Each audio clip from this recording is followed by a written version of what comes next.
이 세입자, 월세 3개월 밀렸던 사람이에요. 그런데 명도 소송 안 했어요. 변호사도 안 만났고요. 한 달 안에 제 발로 나갔습니다. 이사비 조금 들었지만 그게 저에게 훨씬 이득이었어요.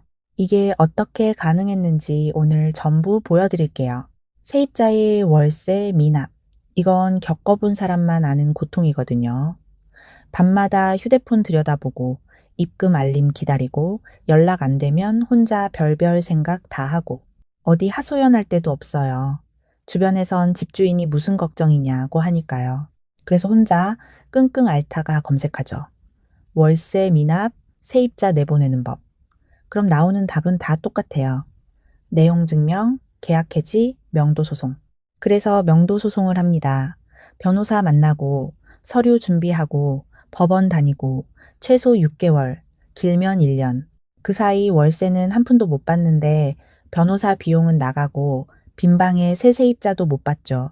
그런데 진짜 임대인을 미치게 하는 건 비용이 아니에요. 이 싸움을 다 이겨도 한 푼도 더 버는 게 아니라는 거예요. 원래 받았어야 할 월세, 원래 내 건물인 내 방, 그걸 되찾으려고 내 시간, 내 돈, 내 정신력을 전부 갈아 넣는 거죠. 지금 대한민국에서 월세 밀린 임대인이 처한 상황이 정확히 이겁니다. 임대인들 모두 그러시잖아요. 겪어보면 기가 막힌다고.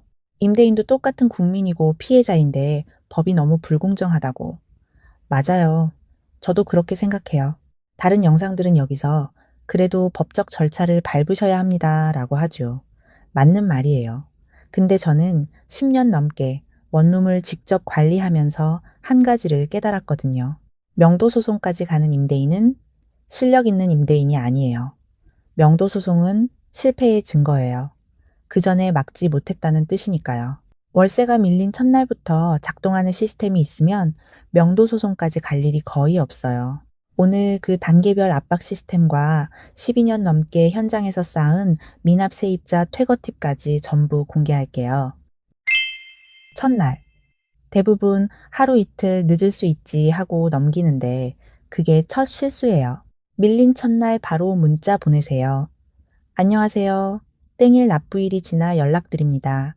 확인 부탁드립니다. 끝이에요. 감정 없이 단문으로. 이건 독촉이 아니라 기록이에요. 나중에 임대인이 언제부터 고지했는가가 중요한 증거가 되거든요. 3일째 반응이 없으면 톤을 한 단계 올려요. 땡월 월세 입금 확인이 안 됩니다. 사정 있으시면 연락 주세요. 사정 있으면 연락을 남기는 건 아직 대화의 문을 안 닫는 거예요. 이 단계에서 연락 오는 세입자는 아직 회복 가능하거든요. 날짜를 말하면 땡일까지 확인하겠습니다 라고 문자로 다시 박아두세요. 이것도 증거예요. 일주일 넘어도 무응답이거나 약속을 또 어기면 처음으로 법적 조치를 꺼냅니다. 월세 미납이 지속될 경우 계약상 법적 조치가 진행될 수 있습니다. 이때 세입자 심리 온도가 확 바뀌어요. 문자는 짧고 건조할수록 무서워요. 길어지면 권위가 약해지니까 감정 단어는 다 빼세요. 보름쯤엔 정보의 무게로 눌러요. 추가 연체 시 계약 해지 및 법적 절차가 불가피하며 그간 주고받은 문자는 법적 증거로 활용될 수 있습니다. 마지막 문장이 핵심이에요. 이 사람 진짜 준비하고 있구나를 느끼게 하거든요. 이 시점에서 제가 문자와 동시에 쓰는 방법이 하나 있어요. 프린트물을 하나 만들어서 세대 문 앞에 붙여요. 내용은 이거예요. 월세 관리비 미납 세대. 입주자님과 연락이 되지 않아 부득이하게 메모 남깁니다. 연락 바랍니다. 이걸 왜 쓰냐면요. 문자는 무시할 수 있어요. 안 읽고 넘기면 그만이죠. 근데 문 앞에 종이가 붙어 있으면 두 가지가 동시에 작동해요. 첫째, 집주인이 직접 우리 집 앞까지 왔다. 둘째, 이걸 옆집 사람도 볼 수 있다. 이 두 가지가 합쳐지면 문자 10통보다 연락이 빨리 와요. 실제로 이 방법 쓰면 거의 당일에 전화가 오더라고요. 자, 여기서 법적인 부분 짚고 넘어갈게요.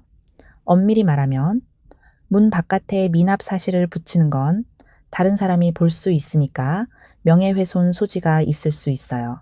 법적으로 100% 안전한 방법은 봉투에 넣어서 문틈에 끼우는 거죠. 하지만 현실적으로 관리비 월세 미납 안내를 문에 부착하는 건 관리 현장에서 널리 쓰이는 방법이에요. 오피스텔, 원룸 관리하시는 분들은 다 아실 거예요. 내용을 사무적으로 호수, 미납 사실, 연락 요청 정도만 작성하면 실무상 문제되는 경우는 거의 없었어요. 다만 감정적 표현이 들어가면 그때는 리스크가 생기니까 절대 감정을 넣지 마세요. 한 달이 넘었어요. 저는 이 시점에서 전화를 합니다.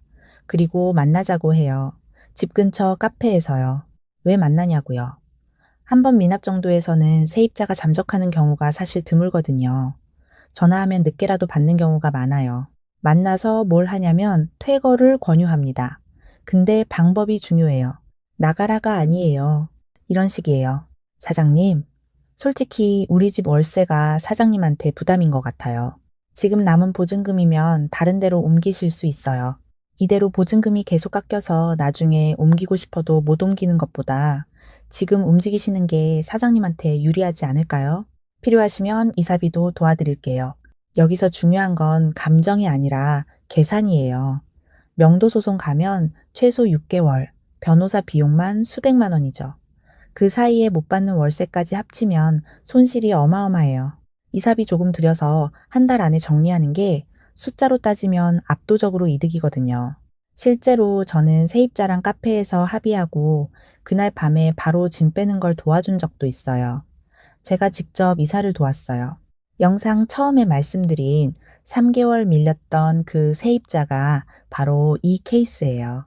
제가 임대 첫 해에 만난 세입자였는데 제가 3개월이나 끌다가 뒤늦게 이 방법을 쓴 거였어요. 처음 2달은 저도 그냥 기다려보자, 사정이 있겠지 하면서 혼자 마음고생만 했거든요. 결국 이 방법으로 정리하긴 했는데 만약 첫 달부터 이렇게 움직였으면 어땠을까 싶었어요. 그 2달 마음고생도 손해도 다 없었던 거예요. 그때 뼈저리게 깨달았어요. 그래서 지금은 한 달만 밀려도 바로 이 단계로 들어갑니다. 늦게 시작해도 통하는 방법인데 일찍 시작하면 훨씬 덜 아프거든요. 여러분은 저처럼 2달 버리지 마세요. 이 방법을 쓰신다면 이사비 지원 합의 시 반드시 합의서를 작성하세요. 퇴거 날짜, 보증금 정산 금액, 이사비 금액, 양측 서명, 구두 합의만 하면 번복될 수 있어요. 세입자가 월세 밀리면 단전단수 해버리면 안 되냐? 도어락 바꿔버리면 안 되냐? 가끔 이런 부분 물어보시는 분들 계시던데요. 답답하더라도 절대 해서는 안 돼요. 단전단수하면 업무방해죄, 도어락 바꾸면 주거침입죄, 세입자 물건 밖으로 빼면 절도죄나 재물손괴죄, 월세 안 내는 건 민사인데 임대인이 이런 행동을 하는 순간 형사가 돼요. 피해자였던 내가 가해자가 되는 거죠. 실제로 도어락 비밀번호를 입력하거나 마스터키로 문을 열었다가 주거침입으로 벌금 300만 원 낸 사례도 있어요. 비밀번호 바꿨다가 고소당한 사례도 있고요. 억울하죠. 월세 안 내는 사람은 아무 처벌도 안 받는데 내 건물에 조치를 취한 내가 범죄자가 된다니. 근데 그게 현행법이에요. 이걸 모르고 행동하면 밀린 월세보다 훨씬 큰 대가를 치르게 됩니다. 정리해 보겠습니다. 월세 미납 대응은 감정 싸움이 아니에요.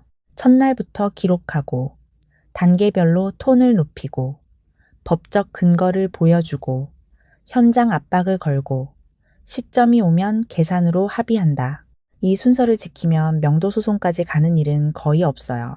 자, 오늘 영상 처음에 명도 소송 얘기했었죠.